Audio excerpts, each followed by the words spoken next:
क्या नरेंद्र मोदी अपने एमपी की स्पीच का अरबी में ट्रांसलेट करके मोहम्मद बिन सुल्तान मोहम्मद बिन जायद को भिजाएंगे?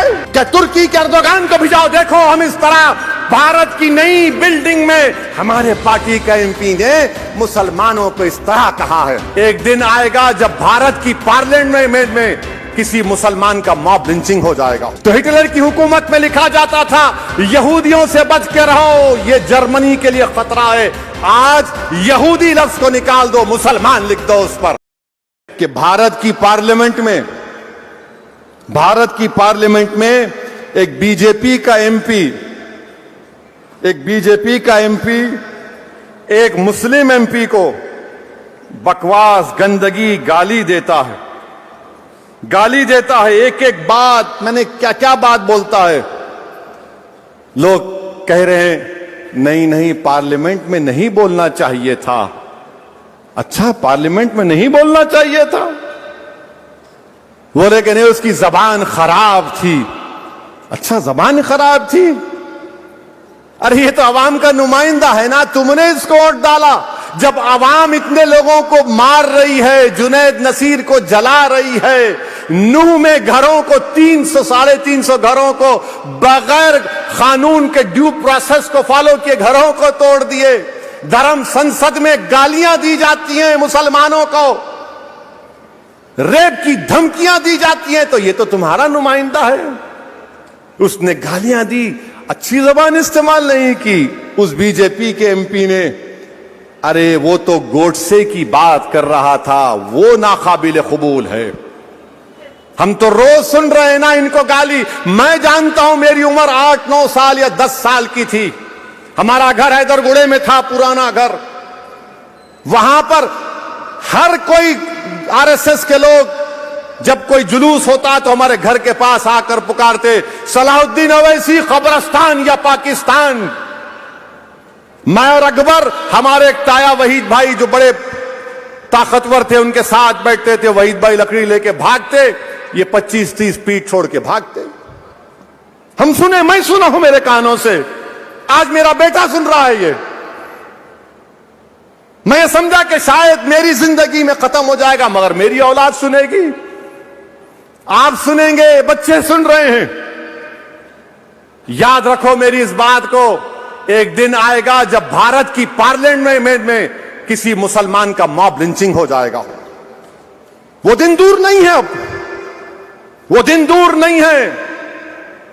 क्योंकि हिटलर की जब हुकूमत थी तो हिटलर की हुकूमत में लिखा जाता था यहूदियों से बच के रहो, ये जर्मनी के लिए खतरा है। आज यहूदी लफ्ज को निकाल दो, मुसलमान लिख दो उस पर। हमारे देश के वजीर आजम, कहां गया आपका सबका साथ, सबका विकास, सबका विश्वास? अरे नरेंद्र मोदी जी, जो आपके एमपी ने मुसलमानों के बारे में जो बकवास बकी है, मेरी आपसे गुजारिश है कि उसका चैलेंज करके आप अरब ममालिक के अपने हुक्मरानों को भिजा दो, या हबीबी इस तरह का हम इससे सलूक करते देखो मुसलमानों से, बुझाओ। क्या नरेंद्र मोदी अपने एमपी की स्पीच का अरबी में ट्रांसलेट करके मोहम्मद बिन सुल्तान मोहम्मद बिन जायद को भिजाएंगे? आप भिजाएंगे उनको? बताओ देश के वजीर आजम। क्या तुर्की के एर्दोगान को भिजाओ? देखो हम इस तरह भारत की नई बिल्डिंग में हमारे पार्टी का एमपी ने मुसलमानों को इस तरह कहा है। देश के वजीर आजम कुछ नहीं बोलेंगे। जुनैद नसीर मर गए, वजीर आजम मुंह नहीं खोलते। ट्रेन में 3-3 मुसलमानों को नाम पूछकर गोली मार दी गई, वजीर आजम कुछ नहीं बोलेंगे। पीटा जा रहा है, सतारा में मारा गया, कुछ नहीं। अरे सतारा में तो जो बच्चा शहीद हुआ, अरे देवेंद्र फडणवीस तुम्हारे आदमी ने जुलूस को निकाला था। तुम होम मिनिस्टर रहकर तुम्हारा आदमी सतारा की मस्जिद में घुसता है माप को लेकर। कैसे होम मिनिस्टर हो तुम देवेंद्र फडणवीस?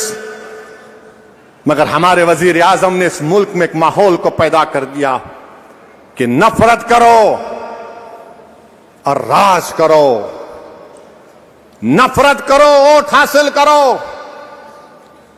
नफरत करो, सत्ता हासिल करो। इस्लाम को गाली दो, जीत जाओ इलेक्शन।